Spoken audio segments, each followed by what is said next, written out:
ಸಂಯುಕ್ತಾಶ್ರಯದಲ್ಲಿ ಹಮ್ಮಿಕೊಂಡಿರುವಂತಹ 2026 ಮತ್ತು 27ನೇ ಸಾಲಿನ ಕೆಜಿಎಫ್ ತಾಲೂಕು ಮಟ್ಟದ ವಾರ್ಷಿಕ ಮೋಸ್ಟ್ಲಿ ಇನ್ನ ಕ್ರೀಡೆಗಳಾಡೋದ್ರಲ್ಲಿ ಜಾಸ್ತಿ ಆಸಕ್ತಿ ತೋರಿಸ್ತೀರಾ. ನಾನು ಜಾಸ್ತಿ ಮಾತಾಡಕ್ ಹೋದ್ರೆ ಇನ್ನ ಹೆಚ್ಚು ಕಡಿಮೆ ಆಗುತ್ತೆ. ದಯವಿಟ್ಟು I wish you all the best. Everyone cannot win this sport. Someone has to win, someone has to lose. But there is an opportunity for you in the future also. I wish you all the best. Please play in the best sportsmanship spirit. Thank you. Our General Secretary Dayanand joined the.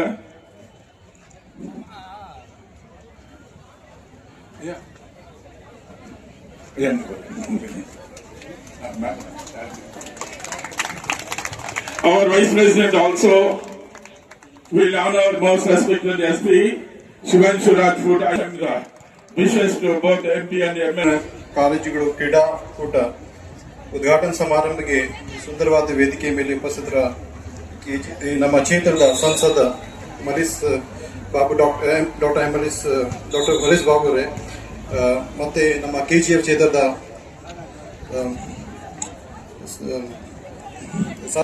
Roopakala madam ಅವರೇ, ಮತ್ತೆ ಎಲ್ಲ ಗಣ್ಯರೇ, ಎಲ್ಲ ವಿದ್ಯಾರ್ಥಿಯವರೇ, ಮತ್ತೆ ಬಾಕಿ ಎಲ್ಲ ಅಧ್ಯಾಪಕರೇ, ಸಿಬ್ಬಂದಿಗರೇ, ಎಲ್ಲರಿಗೆ ನಮಸ್ಕಾರ.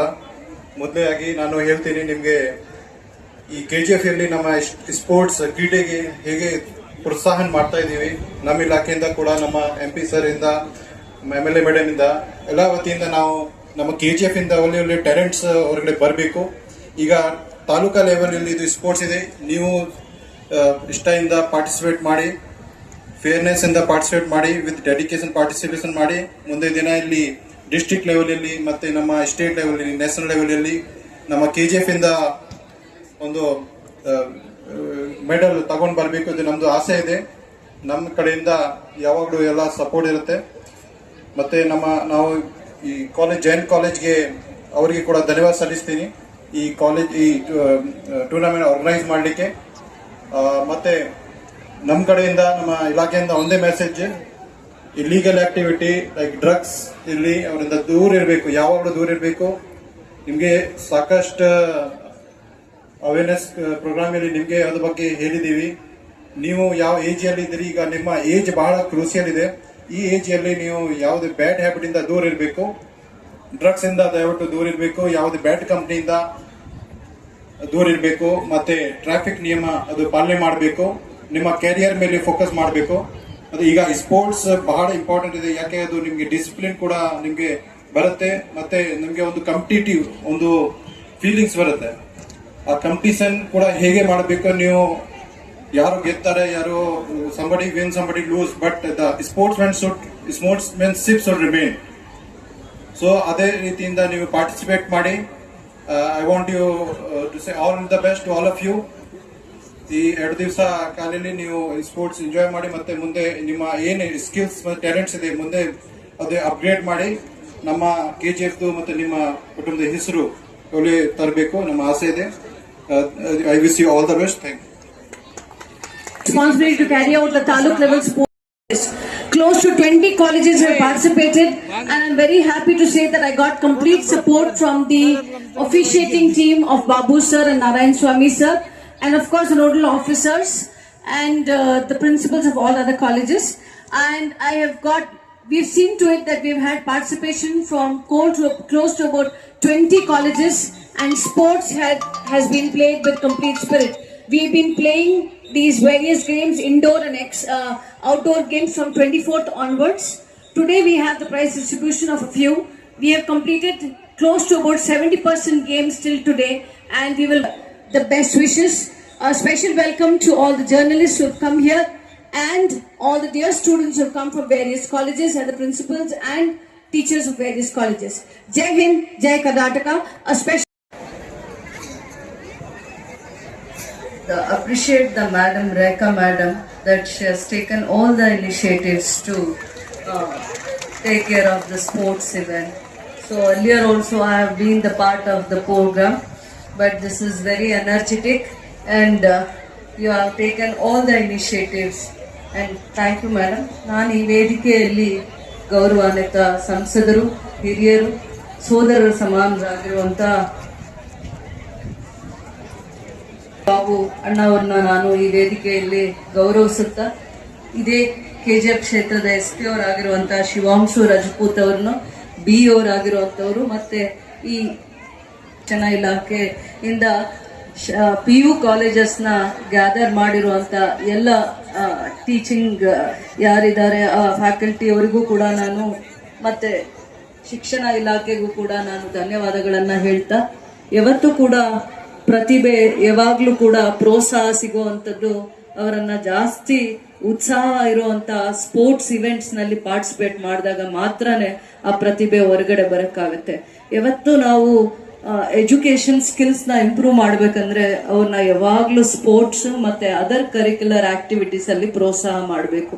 ಆ ಪ್ರೋತ್ಸಾಹ, ಉತ್ಸಾಹ, ಎನ್ಕರೇಜ್ಮೆಂಟ್ ಅವ್ರನ್ನ ಇನ್ನೂ ಹೆಚ್ಚಿಗೆ ಅವರಲ್ಲಿ ಒಳ್ಳೆ ಹಿಡನ್ ಟ್ಯಾಲೆಂಟ್ಸ್ ನ ಆಚೆ ತಗೊಂಡ್ ಬರ್ಲಿಕ್ಕೆ ಅವಕಾಶ ಆಗತ್ತೆ.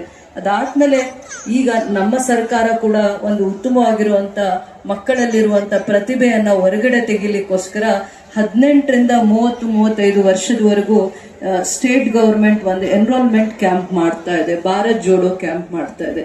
ನಿಮ್ಮ ಭಾರತ್ ಜೋಡೋ ಕ್ಯಾಂಪ್ ಅಲ್ಲಿ ವೆಲ್ ಎಜುಕೇಟೆಡ್ ಅಥವಾ 18 ಇಯರ್ಸ್ ಕಂಪ್ಲೀಟ್ ಆಗಿರ್ಬೇಕು. 18 ಇಯರ್ಸ್ ಎನ್ರೋಲ್ ಮಾಡೋದ್ರಿಂದ ಒಂದು 100 to 150 ಮೆಂಬರ್ಶಿಪ್ಗೆ ಒಂದು 10 lakhs ಅಷ್ಟು ನಿಮ್ಮ ಟ್ಯಾಲೆಂಟ್ ನ, ನಿಮ್ಗೆ ಸ್ಪೋರ್ಟ್ಸ್ ಆಕ್ಟಿವಿಟೀಸ್ ನ ಅಥವಾ ಎಜುಕೇಶನ್ ಸ್ಕಿಲ್ಸ್ ನ ಇಂಪ್ರೂವ್ ಮಾಡ್ಕೊಳ್ಳೋದಕ್ಕೆ ಅಥವಾ ಪ್ರೈವೇಟ್ ಎಂಪ್ಲಾಯ್ಮೆಂಟ್ ಎಕ್ಸ್ಚೇಂಜ್ ಅಲ್ಲಿ ಕೆಲವೊಂದು ಪ್ರೋಗ್ರಾಮ್ಸ್ ನ ನಿಮ್ಮಲ್ಲಿ ಬಂದು ಟ್ರೈನಿಂಗ್ ಕೊಡ್ಲಿಕ್ಕೆ, ಈ ತರ ತುಂಬಾ ಹೆಲ್ತ್ ಪರ್ಪಸ್ ಆಗಿ ಮತ್ತೆ ಏನು ಎಜುಕೇಶನ್ ಇಂದ ಇಂಟ್ರೆಸ್ಟ್ ಇಂದ ನೀವು ಬೇರೆ ಏನಾದ್ರು ಆಪರ್ಚುನಿಟೀಸ್, ಜಾಬ್ ಆಪರ್ಚುನಿಟೀಸ್ ಟ್ರೈ ಮಾಡ್ತಾ ಇದ್ರೆ ಅದಕ್ಕೆ ಅದಕ್ಕೆ ಸಪೋರ್ಟಿವ್ ಆಗಿ ಅದಕ್ಕೆ ರಿಲೇಟೆಡ್ ಆಗಿ ಭಾರತ್ ಜೋಡೋ ಸ್ಟೇಟ್ ಗವರ್ಮೆಂಟ್ ಒಂದು ಒಳ್ಳೆ ಒಂದು ಪ್ರೋಗ್ರಾಮ್ ನ ತಗೊಂಡ್ ಬಂದಿದೆ.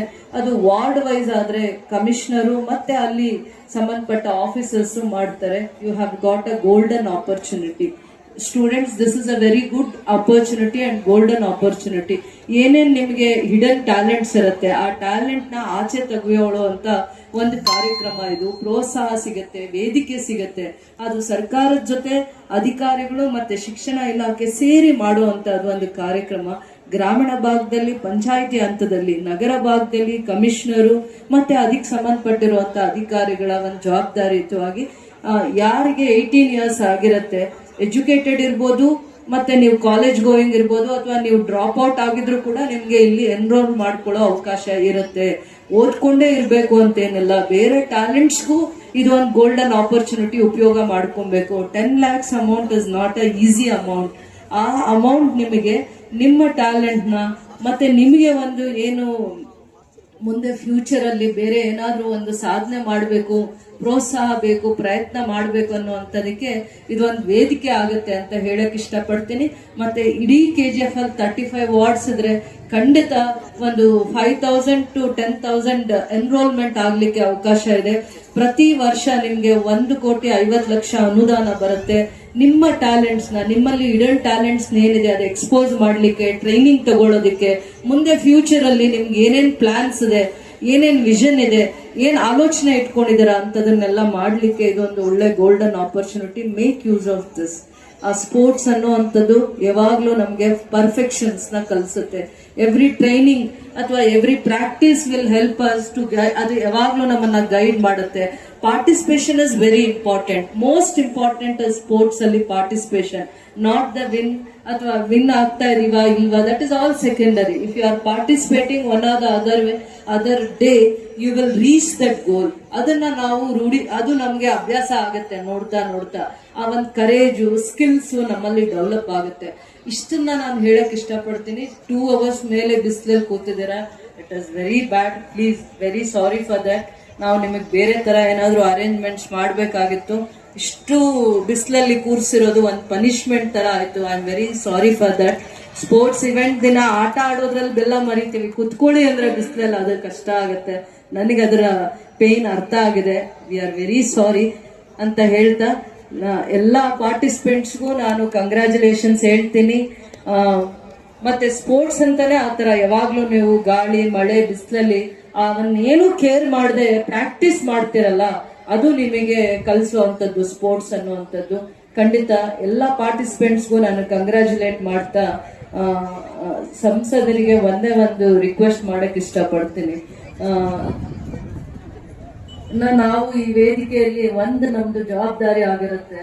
ದೋ we are from different parties ಯಾವುದೇ ಆಗಿರ್ಲಿ, ಪಬ್ಲಿಕ್ ರೆಪ್ರೆಸೆಂಟೇಟಿವ್ಸ್ ಆಗಿದ್ದೀವಿ. ನಮ್ಮನ್ನ ಯಾರಾದ್ರೂ ಒಂದು ಅಧಿಕಾರಿ ಅವರಿಗೆ ಇಲ್ಲಿ ಪೋಸ್ಟಿಂಗ್ಸ್ ಹಾಕಿದ್ಮೇಲೆ ಒಂದು ಜವಾಬ್ದಾರಿ ಇರುತ್ತೆ. ಡೆವಲಪ್ಮೆಂಟ್ಸ್ಗೆ ಗ್ರಾಂಟ್ ತರೋದು ನಾವು, ಏನೇನು ಅಭಿವೃದ್ಧಿ ಅವಶ್ಯಕತೆ ಇದೆ, ಇಲ್ಲಿನ ಜ್ವಲಂತ ಸಮಸ್ಯೆಗಳೇನು, ರೈತರದೇನು, ನೀರ್ದೇನು, ಇಂಡಸ್ಟ್ರೀಸ್ ಏನು ಅಂತ it is our duty to address. ಜನ ನಮಗೆ ಆ ಜವಾಬ್ದಾರಿ ಕೊಟ್ಟಿದ್ದಾರೆ. It is our duty. ಅದೊಂದು ನಮ್ಮ ರೆಸ್ಪಾನ್ಸಿಬಿಲಿಟೀಸ್ ಆಗಿರುತ್ತೆ. ನಮ್ಮನ್ನ ಓವರ್ ಲುಕ್ ಮಾಡಿ ಕೆಲವೊಂದೆಲ್ಲ ನಡೀತಾ ಇರುತ್ತಲ್ಲ, ಅದಕ್ಕೆ ನಾವು ಕಲೆಕ್ಟಿವ್ ಆಗಿ ಹೋಮ್ ವರ್ಕ್ ಮಾಡಿದಾಗ ಜೊತೆಯಲ್ಲಿ ನಿಂತು ಇದು ಜನಪರವಾಗಿರುವಂತ ಕೆಲಸ ಅಂತ ನಾವು ಯಾವಾಗ ಅಡ್ರೆಸ್ ಮಾಡ್ತೀವಿ ಅವಾಗವರೆಗೂ ಅವರಿಗೆ ಭಯ ಶ್ರದ್ಧೆ ಬರಲ್ಲ. ಅದರಿಂದ ಏನೇ ಮೀಟಿಂಗ್ ಇದ್ರು KGF ಸಂಬಂಧಪಟ್ಟಂಗೆ ನಾನು ಎಲ್ಲಾ ಪ್ರೋಗ್ರಾಮ್ಸ್ ನ ಕ್ಯಾನ್ಸಲ್ ಮಾಡ್ಕೊಂಡು ನಿಮ್ ಜೊತೆ ನಾನು ಸಮಯ ಕೊಡ್ತೀನಿ. ನಮ್ಮ ಉದ್ದೇಶ ನಾವು ಎಲ್ಲಿ ಕಾಲಿಟ್ಟಿದೀವಿ ಆ ಜಾಗದಲ್ಲಿ ಕಾರ್ಮಿಕರಾಗ್ಲಿ, ರೈತರಾಗ್ಲಿ, ಇಲ್ಲಿನ ಸಮಸ್ಯೆಗಳಿಗೆ ನಾವು ಪರಿಹಾರ ಕಂಡಿಟ್ಟಾಗ ಮಾತ್ರ ಜನ ನಮ್ಮನ್ನು ಇನ್ನೂ ಗೌರವಿಸ್ತಾರೆ. ವೇದಿಕೆ ಗೌರವಕ್ಕಿಂತ ಅದು ನಮ್ಗೆ ತುಂಬಾ ಮುಖ್ಯ ಆಗಿರುತ್ತೆ. ನಾಳೆ ಅಲ್ಟಿಮೇಟ್ ಆಗಿ ಒನ್ ಡೇ ನಾವೆಷ್ಟು ಪ್ರೋಗ್ರಾಮ್ಸ್ ಅಟೆಂಡ್ ಮಾಡಿದೀವಿ ಅಂತ ಜನ ಆಲೋಚನೆ ಮಾಡಲ್ಲ. ನಾವ್ ಎಷ್ಟು ಇಶ್ಯೂಸ್ ನ ಡಿಪ್ಲೊಮ್ಯಾಟಿಕ್ ಆಗಿ ಹ್ಯಾಂಡಲ್ ಮಾಡಿದೀವಿ ಅನ್ನೋದೇ ತುಂಬಾ ಮುಖ್ಯ ಆಗುತ್ತೆ. 5 years ಒಂದೇ ಟೈಮ್ ಎಲೆಕ್ಷನ್ ಬರುತ್ತೆ, ಬಟ್ 5 years ದೇವ್ರು ಗೋಲ್ಡನ್ ಆಪರ್ಚುನಿಟಿ ಕೊಟ್ಟಿರ್ತಾರೆ ಕೆಲಸ ಮಾಡೋದಕ್ಕೆ. ಬಟ್ ನಾನು ಈ ವೇದಿಕೆನ ಇವತ್ತು ರಕ್ಷಾ ಬಂಧನ್ ದಿನ ಒಂದು ಬ್ರದರ್ ಆಗಿ ನಾನು ಕೇಳ್ತೀನಿ, ನಾನ್ ನನ್ನ ಜನಕ್ಕೋಸ್ಕರ ನಾನ್ ನಿಮ್ ಜೊತೆ ಸದಾ ಕಾಲ ಕೆಲಸ ಮಾಡಕ್ಕೆ ಇಷ್ಟಪಡ್ತೀನಿ. ಡೆವಲಪ್ಮೆಂಟ್ ಇಶ್ಯೂಸ್ ಇರ್ಲಿ, ಯಾವ್ದಾದ್ರು ಕ್ರಿಟಿಕಲ್ ಇಶ್ಯೂಸ್ ಇರ್ಲಿ, ಚಾಲೆಂಜಸ್ ಇರ್ಲಿ, ನಾನ್ ರೆಡಿ ಇದ್ದೀನಿ ಫೇಸ್ ಮಾಡಿ. ಕಲೆಕ್ಟಿವ್ ಆಗಿ ವಿ ವಿಲ್ ವರ್ಕ್ ಟುಗೆದರ್. ಅದಾದ್ಮೇಲೆ ಒಂದು ಉರಿಗಂಪೇಟ್ ROB ಇದೆ, ಅದು ರೈಲ್ವೇಸ್ ಅಲ್ಲಿ ಕೆಲವೊಂದು ಇಶ್ಯೂಸ್ ಇದೆ. ಅದನ್ನ ಯಾವ ಹಂತದಲ್ಲಿ ಹೇಗೆ ಹ್ಯಾಂಡಲ್ ಮಾಡ್ಬೇಕು ಅಂತ ಅಂದ್ಬಿಟ್ಟು ನನಗೆ ಮಾಹಿತಿ ಇದೆ. ಖಂಡಿತ ನಿಮ್ ಜೊತೆ ಡಿಸ್ಕಸ್ ಮಾಡ್ತೀನಿ. ಅದು ತುಂಬಾ ಮುಖ್ಯ ಆಗುತ್ತೆ. ಮುಂದೆ ಇಂಡಸ್ಟ್ರೀಸ್ ಬಂದಾಗ ಅಲ್ಲಿ ROB ಬರೋದ್ರಿಂದ ಕನೆಕ್ಟಿವಿಟಿ ಇಂಪ್ರೂವ್ ಆಗುತ್ತೆ. ಮತ್ತೆ BGM ಅಲ್ಲಿ ಯಾರೇ ಆಫೀಸರ್ಸ್ KGF ಗೆ ಬಂದಾದ್ಮೇಲೆ ಅಷ್ಟು ಸಿಟ್ ವಿತ್ ಯು, ನನ್ ಜೊತೆ ಕೂತ್ಕೊಂಡು ಏನ್ ಇಶ್ಯೂಸ್ ಇದೆ, ಯಾವ ಇಶ್ಯೂಸ್ ನ ಹೆಂಗ್ ಹ್ಯಾಂಡಲ್ ಮಾಡಬೇಕು, ಮತ್ತೆ ಇಲ್ಲಿನ ಜನ ಸಮಸ್ಯೆ ಏನು, ಗೌರ್ಮೆಂಟ್ ಏನ್ ಮಾಡಿದೆ, ಅಥವಾ ನಮ್ ಸಪೋರ್ಟ್ ನಿಮ್ಗೆ ಏನ್ ಬೇಕು ಅಂತ. ಆಮೇಲೆ ಒಂದ್ ಹರಾಸ್ಮೆಂಟ್ ಮಾಡಬಾರ್ದು. ತುಂಬಾ ವೀಕರ್ ಸೆಕ್ಷನ್ಸ್ ಇರ್ತಾರೆ. 30-40 years ಇಂದ ಚಿಕ್ಕ ಮನೆ ರಿನೋವೇಷನ್ ಮಾಡ್ಕೊಳಕ್ ಆಗಿರಲ್ಲ. ಇನ್ನೆಲ್ಲ ಮಳೆ ಬರುತ್ತೆ ಅಂತ ಏನೋ ಒಂದು ಪರ್ಮಿಷನ್ಸ್ ಹೋಗ್ತಾರೆ. ಅವಾಗ ಈ ಆಫೀಸರ್ಸ್ ಮಾನವೀಯತೆಯಿಂದ ನಡ್ಕೊಳ್ಳಲ್ಲ. ಕೆಲವೊಂದ್ ಸಂದರ್ಭದಲ್ಲಿ ತುಂಬಾ ಸತಿ ನೋಡ್ತೀವಿ, ಯಾರೋ ವಿಡೋ ಇರ್ತಾರೆ, ಮನೇಲಿ ಮದುವೆ ಮಾಡ್ಬೇಕು ತನ್ನ ಮಗನ್ಗೆ ಅಂತ ಒತ್ತಾಡ್ತಾ ಇರ್ತಾರೆ, ಪರ್ಮಿಷನ್ ಕೊಡಲ್ಲ, ಅಷ್ಟು ಅಡಮೆಂಟ್ ಆಗಿ ನಡ್ಕೋತಾರೆ. ಅದಾದ್ಮೇಲೆ ಬೇರೆ ಯಾರ್ಯಾರೋ RCCL ಬಿಲ್ಡಿಂಗ್ ಕಟ್ಕೊಂಡಿರ್ತಾರೆ, ಅವ್ರನ್ನ ಇವ್ರು ಕ್ವೆಶನ್ ಮಾಡಲ್ಲ. ನಾವ್ ಇದನ್ನ ಬರೀ ರಿನೋವೇಷನ್ ಮಾಡ್ಕೊಂತೀವಿ ಅಂದ್ರೆ 3 ತಿಂಗಳು ಅಲಿಸ್ತಾರೆ. ಆ ರೀತಿಯ ಆಫೀಸರ್ಸ್ ನಮ್ಗೆ ಅವಶ್ಯಕತೆ ಇದೆ ಅಂತ ನಾವು ಯೋಚನೆ ಮಾಡ್ಬೇಕಾಗತ್ತೆ. ಅನ್ಲೆಸ್ ನಾವು ಕಲೆಕ್ಟಿವ್ ಆಗಿ ಫಂಕ್ಷನ್ಸ್ ಬರೋದಕ್ಕಿಂತ ಇಶ್ಯೂಸ್ ಮೇಲೆ ನಾವ್ ಇಬ್ರು ಕುತ್ಕೊಂಡಾಗ ಅವ್ರಿಗೆ ಇನ್ನೂ ಜವಾಬ್ದಾರಿಯಿಂದ ಕೆಲಸ ಮಾಡ್ಬೇಕು ಅಂತ ಅನ್ಸುತ್ತೆ. ಏನೇ ಇಶ್ಯೂ ಇರ್ಲಿ, ಇನ್ ಕೇಸ್ ನನ್ ಕಡೆಯಿಂದ ಮಿಸ್ಕಮ್ಯುನಿಕೇಶನ್ ಆಗಿದೆ, ಯು ಕ್ಯಾನ್ ಎಜುಕೇಟ್ ಮೀ. ಇದು ಹಿಂಗಲ್ಲಮ್ಮ, ಹೀಗ್ ಮಾಡೋಣ, you can educate me, you have got all rights. ನಾನು ಹೇಳ್ತಾ ಇದ್ದೀನಿ, ಇವತ್ತು ರಕ್ಷಾ ಬಂಧನ್ ದಿನ ನಾನ್ ನಿಮ್ಮನ್ನ ನನ್ನ ಬ್ರದರ್ ಅಂತ ಅಕ್ಸೆಪ್ಟ್ ಮಾಡ್ತೀನಿ. ಬಿಕಾಸ್ ಜನ ನಿಮ್ಮನ್ನ ಅಕ್ಸೆಪ್ಟ್ ಮಾಡಿದ್ದಾರೆ. ಲೋಕಸಭಾ ಸದಸ್ಯರಾಗಿ ನಾನು ನನ್ನ ಕ್ಷೇತ್ರ ಚೆನ್ನಾಗಾಗ್ಬೇಕಾದ್ರೆ ನಾನ್ ನಿಮ್ಮನ್ನ ನನ್ನ ಓನ್ ಬ್ರದರ್ ಆಗಿ ನಿಮ್ಮನ್ನ ಅಕ್ಸೆಪ್ಟ್ ಮಾಡ್ತೀನಿ. ಎಷ್ಟು ಟೈಮ್ ಇದೆಯೋ ಅಷ್ಟು ಕಾಲ ಕಲೆಕ್ಟಿವ್ ಆಗಿ ಕೆಲಸ ಮಾಡೋಣ. ಅದು ನಾನ್ ನಿಮ್ಮನ್ನ ಇವತ್ತು ಅದೇ ವಿಚಾರವಾಗಿ ನಿಮ್ಮನ್ನ ಮಾತಾಡ್ಬೇಕು ಅಂತಾನು ನನ್ನ ಉದ್ದೇಶ ಇತ್ತು. ಈ ಕಾರ್ಯಕ್ರಮಕ್ಕೆ ಬಂದಾಗ ನಾನ್ ನಿಮ್ ಜೊತೆ ಚರ್ಚೆ ಮಾಡ್ಬೇಕು ಅಂತ. ಪ್ರತಿ ಸಂದರ್ಭದಲ್ಲಿ ನಾನು ಫಂಕ್ಷನ್ಸ್ ಅಲ್ಲಿ ತುಂಬಾ ಕಡಿಮೆ ಕಾಣಿಸ್ಕೊಂತೀನಿ ಅಣ್ಣ. ಏನ್ ಸಮಯ ಇರುತ್ತೋ ಅದರಲ್ಲಿ ನನ್ನ ಕೆಲಸಗಳನ್ನ ಎಷ್ಟು ಅಚ್ಚುಕಟ್ಟಾಗಿ ಮಾಡ್ಬೋದು ಅನ್ನೋ ದೃಷ್ಟಿಕೋನದಲ್ಲಿ ಇನ್ನೂ ಏನಾದ್ರೂ ಮಿಸ್ಟೇಕ್ಸ್ ಇದ್ರೆ we will correct and we will work together ಅಂತ ಹೇಳ್ತಾ ಥ್ಯಾಂಕ್ ಯು. ಜೈ Bharat Mata. We have a prize distribution, and after that we'll request all the dignitaries to please inaugurate the Kabaddi for girls.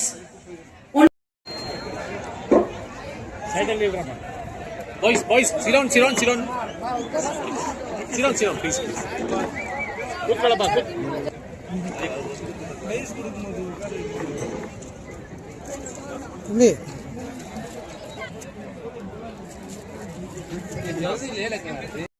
Girls section आगे.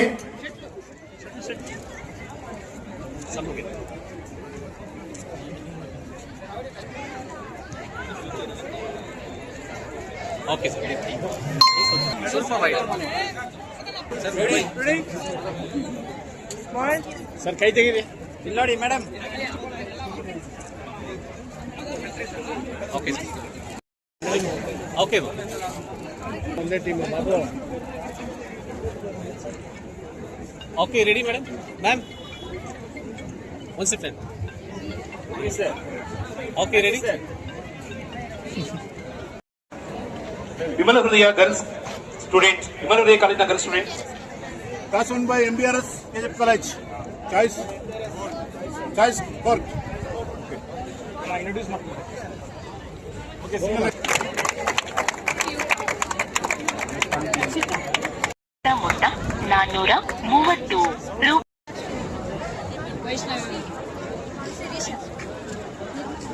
ಮಾಡಿ ನಿಮ್ಗೆ ಬರ್ತಾರೆ next.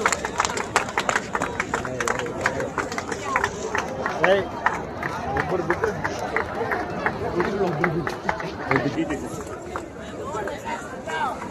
Team captain ಯಾರಮ್ಮ ಬಾಮ ಇಲ್ಲಿ ಇಂಟ್ರೊಡ್ಯೂಸ್ ಮಾಡಮ್ಮ ನಿಮ್ಮ ಹೆಸರು ಹೇಳ್ಕೊಂಡು ಹೋಗಮ್ಮ ಹಂಗೆ ಜೋರಾಗಿ ಹೆಸರು ಹೇಳಿ ಕ್ಲಾಪ್ ಮಾಡಿ ಆ ಕಡೆ.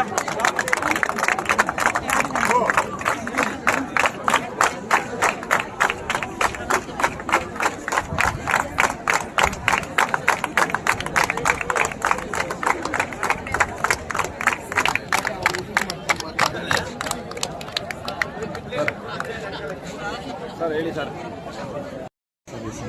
ಇದು ಸಮಸ್ಯೆ ಇರೋದು. ನಾನು ಇವತ್ತು ಹೇಳ್ತೀನಿ, ಹೆಂಗೋ ನೀವೆಲ್ಲ ಪ್ರೆಸ್ ಅವ್ರು ಇದ್ದೀರಾ, ಆ ರಿಪೇರ್ಸ್ ರೆನೋವೇಷನ್ ಇದೆ, ನಿಮ್ದೆಷ್ಟಿದೆ ಅಷ್ಟು ಮಾತ್ರ, ಅದಕ್ಕಿಂತ ಜಾಸ್ತಿ ಆರೋಪಿದು ಒಂದು ಮೀಟಿಂಗ್ ಇದೆ. BGML ಇಶ್ಯೂ ಇಲ್ಲ, PWD ಅವ್ರದ್ದು ಏನೂ ಇಶ್ಯೂ ಇಲ್ಲ. ಏನು ಇವಾಗ ಫೈನಲ್ ಒಂದಿದ್ದು ರೈಲ್ವೇಸ್ ಅವ್ರದ್ದು ಏನು ಸ್ಟೇಟಸ್ ಇದೆ ಅಂತ ಹೇಳ್ತಾರೆ. ಸ್ಟೇಟ್ ಗೌರ್ಮೆಂಟ್ ಕಡೆಯಿಂದ ಇದ್ದೀವಿ, ಇಶ್ಯೂಸ್ ಎಲ್ಲ ಕ್ಲಿಯರ್ ಆಗಿದೆ ಸರ್. ಸ್ವಲ್ಪ PWD ಏನಿದೆಯೋ ಅದು, ಯಾಕಂದರೆ ಇವಾಗ SN ರಿಸಾರ್ಟ್ ಹತ್ರ ಒಂದು ಸ್ಯಾಂಕ್ಷನ್ ಆಗಿದೆ. ಇವಾಗ PWD ಅವರು ಅದಕ್ಕೆ ಇದಾಗ್ತಾರೆ. ಇವಾಗ 4 ಲೇನ್ ಮಾಡ್ತಾ ಇದ್ದೀವಿ, ಇದನ್ನು 4 ಲೇನ್ ಮಾಡಿ ಅಂತ. ಅದೇನಾದರೂ 4 ಲೇನ್ ಅಂತ ಏನಾದರೂ ಮಾಡೋಕ್ಕೆ ಅದೇ ಆಗಬೇಕು ಅಂತ PWD ಅವರು ಪಟ್ಟಿಡಿದ್ರೆ ಇನ್ನೂ 2 ವರ್ಷ ಆಗುತ್ತೆ. So I request the state government to think positive.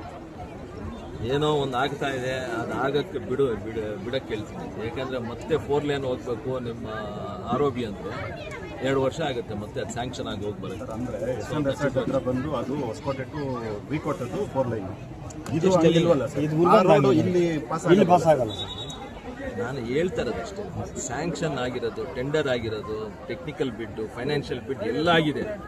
ಇವಾಗ ಎತ್ಕೊಂಡೋಗಿ PWD ಅವನು ಅಬ್ಜೆಕ್ಷನ್ ಆಗಿದಾಗ ಏನು ಮಾಡೋದು?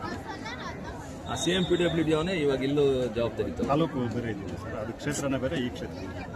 ನಾನು ಏನು ಹೇಳ್ತೀನಿ ಕೇಳಿ, ಅದೇ PWD ಎಕ್ಸಿಕ್ಯೂಟಿವ್ ಇಂಜಿನಿಯರ್ ಇಲ್ಲೂ ಮಾಡ್ತಾರೆ, ಕೆಲಸ ಮಾಡ್ತಾರೆ. ಇದಕ್ಕೂ ಕೋಆಪ್ರೇಷನ್ ಮಾಡಬೇಕು. ನಾನು ಹೇಳ್ತಾನೆ, ನಮ್ಮ PWD ಅವರು ಇವಾಗ ಹಿಂಗಿದೆ ಸರ್, ಇನ್ನು 10 ವರ್ಷ ಆದಮೇಲೆ ನಂಬರ್ ಆಫ್ ಇದು ಜಾಸ್ತಿ ಆಗುತ್ತೆ. ROB ಇದ್ದಾಗ ಅದ್ರ ಪಾಡಿಗೆ ಅದಕ್ಕೆ ಟ್ರಾಫಿಕ್ ಹೋಗ್ತಾ ಇರುತ್ತೆ, ಎಲ್ಲೂ ನಿಲ್ಲಲ್ಲ. ಎಲ್ಲಾದರೂ ಒಂದು ಕಡೆ ನಿಂತರೇನೆ ಜಾಮ್ ಆಗುತ್ತೆ. ಅಲ್ಲಿ ನಿನಗೆ ಗೇಟೇ ಇಲ್ದಾದಾಗ ಇದಾಗುತ್ತೆ. ಯಾಕೆ why did you raise that objection ಅಂತ ಕೇಳೋಕ್ಕೆ ಅವತ್ತು ಮೀಟಿಂಗ್ ಕರೆದಿನಿ. ಅದಕ್ಕೆ ಇವಾಗ ಇದನ್ನೇನು ಮಾಡ್ಕೊಂಡಿದ್ದೀಯ ಅಂತ ಕೂಡ ಕೇಳ್ತಿದ್ದೆ. ನನ್ನ ಪ್ರಕಾರ ಏನೂ ಇಲ್ಲ, ಎಲ್ಲ ಕ್ಲಿಯರ್ ಆಗಿದೆ. ಇದು ಎಷ್ಟು ಬೇಗ ಆಗುತ್ತೋ ಇದು ಟೆಂಡರ್ ಕೂಗಬೇಕು. ಸರ್ BGML ಲ್ಯಾಂಡ್ ಒತ್ತುವರಿ ಆಗಿದೆ, ಅದಕ್ಕೆ ಏನೋ ಎಂಕ್ವೈರಿ ನಡೀತಾ ಸರ್. ಏನು ಎನ್ಕ್ವೈರಿ ಆಗಿದೆ? ಸರ್ BGML ಲ್ಯಾಂಡ್ ಸುಮಾರು ಕಡೆ ಎಲ್ಲ ಒತ್ತುವರಿ ಆಗಿದೆ, ಅದಕ್ಕೆ ಏನೋ ಎಂಕ್ವೈರಿ ನಡೀತಾ ಇದೆ ಅಂತ ಸ್ವಲ್ಪ ಮಾಹಿತಿ ಬಂದಿದೆ. ಯಾರು ಹೇಳಿದ್ದು? ಮಾಹಿತಿ ಆಗಿದೆ? ಹಾಂ ಸರ್. ಇಲ್ಲ, ಯಾರು ಹೇಳಿದ್ದು ಎನ್ಕ್ವೈರಿ ಆಗ್ತದೆ? ವಿಚಾರ ಬಂದು ಸರ್ ನನಗೆ ಇವಾಗ ನಾನು ಹೇಳ್ಬೋದು ಸರ್, BGML ಏರಿಯಾಗಳು ಸರ್, ಈ BGML ಏರಿಯಾಗಳು ಇಲ್ಲಿಗೆಲ್ಲ ಒತ್ತುವರಿ ಆಗಿದ್ದಿಲ್ಲ ಸರ್, ಅದ್ರ ಬಗ್ಗೆ ಯಾವ್ದನ್ನ ತನಿಖೆ ನಡೀತಾ ಇದೆಯಾ ಸರ್? ತನಿಖೆ ಮಾಡ್ಸೋಣ ಅಂದರೆ